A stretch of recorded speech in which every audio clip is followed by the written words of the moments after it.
ಆತ್ಮಾವಲೋಕನ ನಿಮ್ಮ ವಾಹಿನಿಯ ಸಮಸ್ತ ಪ್ರೇಕ್ಷಕ ವೃಂದದವರಿಗೆ ಶ್ರೀಹರಿ ಮಾಡುವ ಸ್ವಾಗತ ಸುಸ್ವಾಗತ. ಪ್ರೇಕ್ಷಕ ವೃಂದದವರೇ, ಸಹೃದಯ ಚಿಂತಕರೇ, ಸಶೀಲವಂತ ನಾಗರಿಕ ಬಂಧುಗಳೇ, ಎಲ್ಲರಿಗೂ ಸ್ವಾಗತ. ಅಪರೂಪಕ್ಕೊಮ್ಮೆ ನನಗೆ ಬಹಳ ಇಷ್ಟವಾದಂತ ಲೇಖನವನ್ನ ಓದ್ತಾ ಇದ್ದೆ. ನಿಮ್ಮ ಮುಂದೆನೂ ಅದನ್ನ ಪ್ರಚಾರ ಮಾಡಬೇಕು ಅಂತ ಹೇಳಿ ನಾನು ನಿಮ್ಮ ಮುಂದೆ ಕೂತಿದ್ದೇನೆ. ಪ್ರೊಫೆಸರ್ ಎಂ ಕೃಷ್ಣೇಗೌಡರ ಒಂದು ಲೇಖನದಿಂದ ಆಯ್ದ ಒಂದು ಭಾಗ ಇದು. ಬೆಲ್ಲ ಜಜ್ಜಿದ ಕಲ್ಲಂಗಿದ್ದೀಯ ಅಂದ್ರೆ ಅಂಕಣ ಬರಹ ಅವ್ರದ್ದು. ಅದನ್ನ ನಿಮ್ಮ ಮುಂದೆ ಓದ್ತಾ ಇದ್ದೇನೆ. ಬೆಲ್ಲ ಜಜ್ಜಿದ ಕಲ್ಲಂದಿದ್ದೀಯ ಅಂತ. ತೂ ನಿನ್ನ ನಾಲ್ಗೆ ಕಿತ್ತು ನಾಯಿ ಬಾಲಕಟ್ಟ, ನಿನ್ನ ನರ ಕಿತ್ತು ನರಿ ಬಾಲಕಟ್ಟ, ಈ ಬಗೆಯಾಗಿ ನೀವು ಯಾರಿಗಾದ್ರೂ ಬೈದಿದ್ದೀರಾ ಅಥವಾ ಯಾರಿಂದಲಾದ್ರೂ ಬೈಸ್ಕೊಂಡಿದ್ದೀರಾ ಅಂತ ನಾನು ಕೇಳಿದರೆ ನಿಮ್ಗೆ ಈ ಲೇಖನ ಓದಲು ಇಷ್ಟವಾಗುತ್ತೋ ಇಲ್ಲವೋ? ಬೇಡ ಬಿಡಿ. ಇಂಥ ಬೈಗುಳಗಳು ಎಲ್ಲಿಯಾದರೂ ಯಾವಾಗಲಾದರೂ ನಿಮ್ಮ ಕಿವಿ ಮೇಲೆ ಬಿದ್ದಿರುತ್ತವೆ. ಆಗ ನೀವು ಅಸಹ್ಯ ಅಂತ ಕೇಳಿಸಿಕೊಳ್ಳದ ಹಾಗೆ ಹೋಗಿಬಿಟ್ಟಿರುತ್ತೀರಿ. ನೀವು ನಿಜಕ್ಕೂ ಕೇಳಿಸಿಕೊಳ್ಳದೆ ಇದ್ದರೆ ಇನ್ನು ಮುಂದೆ ಕೇಳಿಸಿಕೊಳ್ಳಿ. ಬಹು ಸಂದರ್ಭ ಬೈಗುಳಗಳು ಅಶ್ಲೀಲ, ಅಸಭ್ಯ, ಅಲ್ಲೊಂದು ಜಗಳ ಆಗುವ ಸಂಭವ ಇರುತ್ತೆ. ಇವೆಲ್ಲ ಜಗಳ ಆಗಿ ಮುಗಿದಿರುತ್ತದೆ. ಅದೆಲ್ಲ ಇರಲಿ, ಯಾವುದೋ ಸಮಾಜದಲ್ಲಿ ಅದು ಇದ್ದಿದ್ದೆ. ಆದರೆ ಈ ಸಂದರ್ಭದಲ್ಲಿ ವಿನಿಮಯಗೊಳ್ಳುವ ಬೈಗುಳಗಳಿಗೆ ಒಮ್ಮೆ ಕಿವಿಯಾಗಿ ನೋಡಿ. ಅಲ್ಲಿ ಭಾಷೆ ಎಂಬುದು ಅದೆಷ್ಟು ತೀವ್ರವಾಗಿ, ಪರಿಣಾಮಕಾರಿಯಾಗಿ, ಅಲಂಕಾರಿಕವಾಗಿ ಬಳಕೆಯಾಗುತ್ತದೆ ಅನ್ನುವುದು ತಿಳಿಯುತ್ತದೆ ಅಲ್ವಾ? ನಾನು ಹಾಗೆ ಬೀದಿಲಿ ಈ ತರ ಬೈಗುಳಗಳು ಯಾರಾದ್ರೂ ಬೈತಿದ್ರೆ ಅದ್ರ ಬಗ್ಗೆ ಒಂದು ಕಿಂಚಿತ್ತೂ ಕೂಡ ವಿಶ್ಲೇಷಣೆ ಮಾಡಕ್ ಹೋಗಲ್ಲ. ಅಯ್ಯೋ ಅವ್ರು ಬೈತಿದ್ದಾರ, ಬೈಗುಳ ನಡೀತಿದ್ಯಾ, ಬೈಕೊಳ್ಳಿ ಬಿಡು, ಜಗಳ ಆಡ್ತಿದ್ದಾರ, ಆಡ್ಕೊಳ್ಳಿ ಬಿಡು, ನಮ್ಮ ಪಾಡಂಗ್ ನಾನು ಹೋಗ್ತಾ ಇರ್ತೇನೆ. ಒಮ್ಮೆ ಈ ಲೇಖನ ಓದ ಕೂಡಲೇ ನನಗನ್ಸಿದ್ದು ಕೂಡ ಹೌದು. ಗ್ರಾಮೀಣ ಸೊಗಡಿನ ಒಬ್ಬ ಯುವಕ ಅಥವಾ ಒಂದು ಗಂಡಸು ಅಥವಾ ಒಂದು ಹೆಂಗಸು ಬೈತಾ ಇದ್ದಾಳೆ ಅಂತಂದ್ರೆ ಈ ರೀತಿ ಬೈಗುಳಗಳು ಅವರ ಒಂದು ಭಾಷಾ ಸೌಂದರ್ಯ ಆಗಿರ್ಬೋದು ಅಥವಾ ಭಾಷೆಯ ಒಂದು ಅಲ್ಲಿ ಬಳಸಿರುವಂತಹ ಅಲಂಕಾರಿಕತೆಯನ್ನ ಗಮನಿಸಕ್ಕೆ ನಾನು ಹೋಗೇ ಇರಲಿಲ್ಲ. ಈ ಲೇಖನ ಒಂದು ಈ ರೀತಿಯ ಬೆಳಕು ಚೆಲ್ಲುತ್ತಾ ಹೋಗುತ್ತೆ. ಬೈಗುಳಗಳಿಂದ ಜಗಳ ಹುಟ್ಟುತ್ತದೆ ಎಂಬುದು ಸಾಮಾನ್ಯ ತಿಳುವಳಿಕೆ. ಆದರೆ ಅಷ್ಟೇ ಅಲ್ಲ, ಬೈಗುಳಗಳು ಇರುವುದರಿಂದ ಎಷ್ಟೋ ಜಗಳಗಳು ತಪ್ಪುತ್ತವೆ ಎಂಬುದು ಮನಃಶಾಸ್ತ್ರ. ಅದರ ಪ್ರಕಾರ ಬೈಗುಳಗಳು ನಮ್ಮ ಅಡುಗೆ ಮನೆಯ ಪ್ರೆಷರ್ ಕುಕ್ಕರ್ ಕೂಗಿದ ಹಾಗಂತೆ. ತಳದ ಬೆಂಕಿಯ ಕಾವಿಗೆ ಕುಕ್ಕರ್ನೊಳಗಿನ ಗಾಳಿಯು ಪ್ರೆಷರ್ ಹೆಚ್ಚಾಗುತ್ತದೆ. ಆ ಪ್ರೆಷರ್ ಇನ್ನು ತಡೆಯಲಾರದೆ ಅನ್ನುವ ಸ್ಥಿತಿಗೆ ಬಂದಾಗ ತನ್ನ ಮೇಲಿನಿರುವ ವೆಯ್ಟ್ ಅನ್ನು ಎಗರಿಸಿ ಸಿಟಾರ್ ಅಂತ ಕಿರಿಚಿ ಬಿಡುತ್ತದೆ ಅಲ್ಲವೇ? ಬೈಗುಳಗಳು ಹಾಗೆ ಅಂತೆ. ಪ್ರೆಷರ್ ತುಂಬಾ ಹೆಚ್ಚಾಗಿ ಸೇಫ್ಟಿ ವಾಲ್ ಕರಗಿದಾಗ ಮಾತ್ರವೇ ಜಗಳ, ಹೊಡೆದಾಟ ಆಗೋದು. ಬೈಗುಳಗಳು ಅಸಭ್ಯ, ಅಶ್ಲೀಲ ಎನ್ನುವುದು ಒಂದು ಸ್ತರದ ತಿಳುವಳಿಕೆ ಅಷ್ಟೇ. ಅವು ಒಂದು ಭಾಷೆಯ ಅತ್ಯಂತ ಸಾಂದ್ರ ಹಾಗೂ ಪ್ರಖರ ಅಭಿವ್ಯಕ್ತಿ ಎಂದೇ ತಜ್ಞರು ಬೈಗುಳಗಳ ಅಧ್ಯಯನ ಮಾಡಿದ್ದಾರೆ. ಡಾಕ್ಟರ್ ಸಿ ಪಿ ನಾಗರಾಜು ಎಂಬ ವಿದ್ವಾಂಸರು ಬೈಗುಳಗಳ ನಾನಾ ಮುಖಗಳನ್ನು ಅಧ್ಯಯನ ಮಾಡಿ PhD ಪದವಿ ಪಡೆದಿದ್ದಾರೆ. ಈ ಪುಸ್ತಕ ಸದ್ಯದಲ್ಲೇ ಪ್ರಕಟವಾಗುತ್ತದೆಯಂತೆ. ಕುತೂಹಲದಿಂದ ಕಾಯ್ದಿರಿ ಅಂತ ಇಲ್ಲಿ ಬರೆದಿದ್ದಾರೆ. ನೋಡೋಣ, ನಾನು ಕಾಯ್ತೀನಿ. ಆ ಪುಸ್ತಕ ಬಂದಾಗ ಅದನ್ನ ಹೆಕ್ಕಿ ತರುವ ಜವಾಬ್ದಾರಿ ಕೂಡ ನನ್ನದು. ಎಷ್ಟೋ ಬೈಗುಳಗಳಲ್ಲಿ ಅಶ್ಲೀಲ, ಅಸಭ್ಯತೆಗಳಂತ ಶಬ್ದಗಳು ನೇರವಾಗಿ ಪ್ರಯೋಗವಾಗಿ ಬಿಡುತ್ತವೆ. ಶಿಷ್ಟ ಸಮಾಜದ ಯಾವ ಶಬ್ದಗಳನ್ನು ಅಶ್ಲೀಲ ಎಂದು ಕರೆಯುತ್ತದೋ ಆ ಶಬ್ದಗಳಿಗೆ ಅಂಟಿರುವ ಅಶ್ಲೀಲತೆಯ ಘಾಟು ಗ್ರಾಮೀಣ ಸಮಾಜದಲ್ಲಿ ಕರಗಿ ಹೋಗಿಬಿಟ್ಟಿರುತ್ತದೆ. ಹೆಂಗಸರು ಮಕ್ಕಳು ಸುತ್ತಮುತ್ತ ಓಡಾಡುತ್ತಿರುವಾಗಲೇ ನಮ್ಮ ಗ್ರಾಮ್ಯ ಗಂಡಸರು ಇಂಥ ಅಶ್ಲೀಲ ಶಬ್ದಗಳನ್ನು ಲೀಲಾಜಾಲವಾಗಿ ಪ್ರಯೋಗಿಸಿ ಬಿಡುತ್ತಾರೆ. ಅಲ್ಲಿ ಆ ಶಬ್ದ ಪ್ರಯೋಗಗಳಿಗೆ ಯಾರು ತಲೆ ಕೆಡಿಸಿಕೊಳ್ಳುವುದಿಲ್ಲ. ಅಲ್ಲಿ ಆ ಶಬ್ದಗಳು ನಮ್ಮ ಸಿನಿಮಾ ನಾಟಕಗಳ ಡಬಲ್ ಮೀನಿಂಗ್ ಡಯಲಾಗುಗಳಷ್ಟು ಅಪಾಯಕಾರಿಯಲ್ಲ.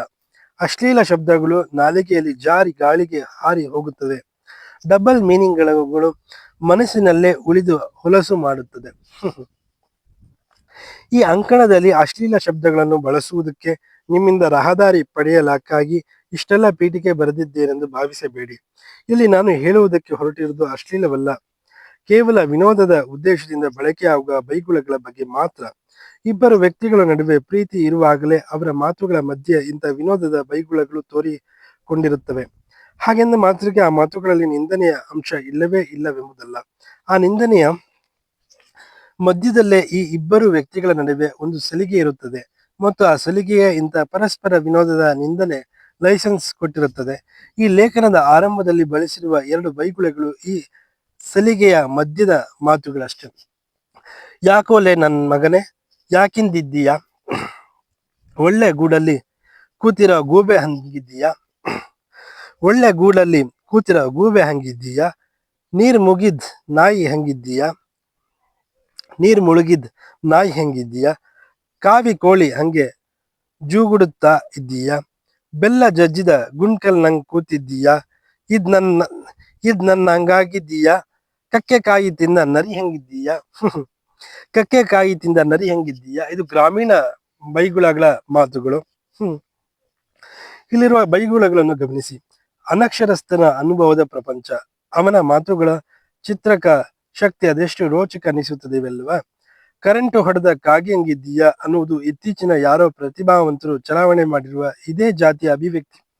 ಇಂಥ ಬೈಗುಳಗಳು ಯಾರೋ ಸಮ ವಯಸ್ಕರ ನಡುವೆ ಚಲಾವಣೆಯಾಗುತ್ತವೆ ಅಥವಾ ದೊಡ್ಡವರು ಸಣ್ಣವರಿಗೆ ಅನ್ನುವುದಕ್ಕೆ ಮಾತ್ರ ಬಳಕೆಯಾಗುತ್ತವೆ. ಕರೆಂಟ್ ಹೊಡೆದ ಕಾಗೆ ಹೆಂಗಿದ್ದೀಯಾ? ಇದು ಸಾಮಾನ್ಯವಾಗಿ ಲೋಕಾರೂಢಿಯಲ್ಲಿ ಬಳಸುವಂತ ನಾವು ಕೇಳಿರುವಂತಕ್ಕಂಥ ಬೈಗುಳದ ಮಾತು.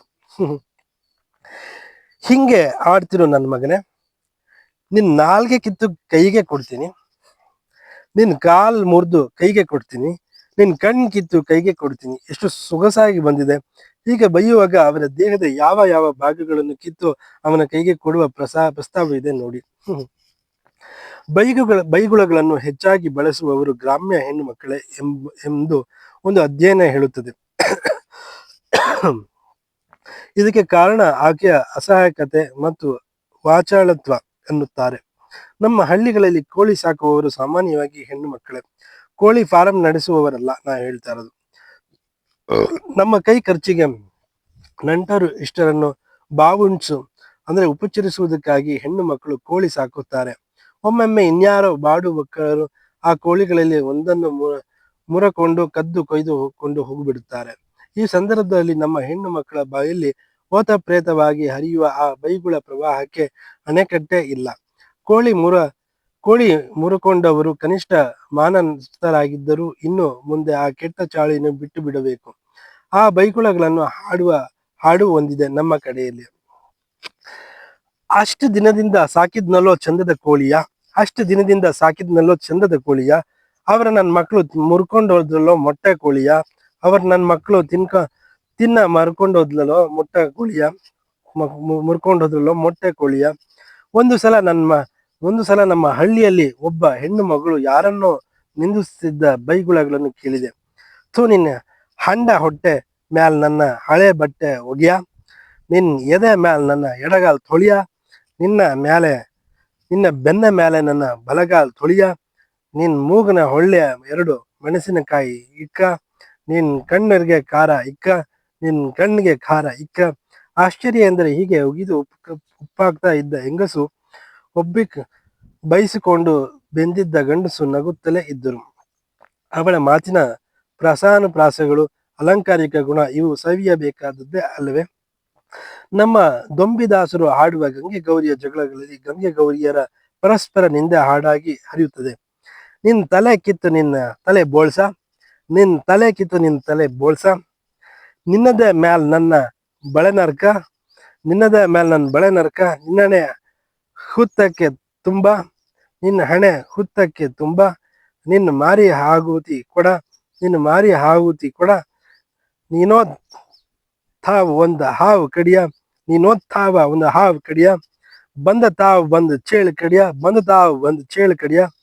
ದೂರ ನಿಂತು ಮಾತಾಡ್ಕಮ್ಮಿ. ಇಲ್ಲಿ ಇಡೀ ಪ್ರಸಂಗ ಒಂದು ವಿನೋದದ ಜಲಪಾತ. ಆದ್ದರಿಂದ ಇನ್ನು ಮುಂದೆ ಇಂಥ ಬೈಗುಳಗಳು ಕಿವಿಗೆ ಬಿದ್ದಾಗ ಒಂದಿಷ್ಟು ಕಿವಿ ಕೇಳಿಸಿಕೊಂಡು ಕೇಳದ ಹಾಗೆ ಹೋಗ ಬದಲು ಆ ಅಂದದ ಚಂದದ ಅಲಂಕಾರಿಕ ಮಾತುಗಳನ್ನ ನಾವು ನಮ್ಮಷ್ಟಕ್ಕೆ ನಾವು ಸವಿಬೇಕು ಅನ್ನೋದು ಲೇಖಕರ ಅಭಿವ್ಯಕ್ತಿ. ಎಷ್ಟು ತುಂಬಾ ಸೊಗಸಾಗಿ ಪ್ರೊಫೆಸರ್ ಎಂ ಕೃಷ್ಣೇಗೌಡರು ಅಂದರೆ ಹರಟೆ ಕೃಷ್ಣೇಗೌಡರು ಅವರು ತುಂಬಾ ಸೊಗಸಾಗಿ ಈ ಸಾಲುಗಳನ್ನ ಬರೆದಿದ್ದಾರೆ. ಈ ಲೇಖನ ಓದಿದ ಮೇಲೆ ನನಗೂ ಕೂಡ ಗ್ರಾಮೀಣ ಭಾಷೆಗಳೆಲ್ಲ ಬೈಗುಳಗಳನ್ನ ಬೈದಾಗ, ಯಾರೋ ಜಗಳ ಆಡ್ತಿದ್ದಾಗ ಅಲ್ಲಿ ಇರಬಾರ್ದು, ಎದ್ದೋಗಿ ಬಿಡ್ಬೇಕು ಅನ್ನಿಸ್ತಿತ್ತು. ಈ ಲೇಖನ ಓದಿದ್ಮೇಲೆ ನಾನು ಕೂಡ ಈ ರೀತಿಯ ಬೈಗುಳಗಳನ್ನ ಆಲಿಸಿ ಒಬ್ಬ ಅನಕ್ಷರಸ್ಥ ಹೇಗೆ ಪದಗಳನ್ನ ಹೆಣಿತಾ ಅಲಂಕಾರಿಕವಾಗಿ ಭಾಷೆಯ ಸೊಗಡನ್ನ ಉಳಿಸ್ತಾನೆ, ಭಾಷೆಯ ಸೊಗಡಿಗೆ ಅಪಚಾರ ಆಗದೆ ಬೈಗುಳಗಳು ಇರ್ತವೆ ಅನ್ನೋದನ್ನ ಒಂದು ರೀತಿಯ ಸೆರೆ ಹಿಡಿಯುವ ಮನಸ್ಸು ಕೂಡ ನನ್ನದಾಗಿದೆ. ಎಲ್ಲರಿಗೂ ಕೂಡ ನಮಸ್ಕಾರ.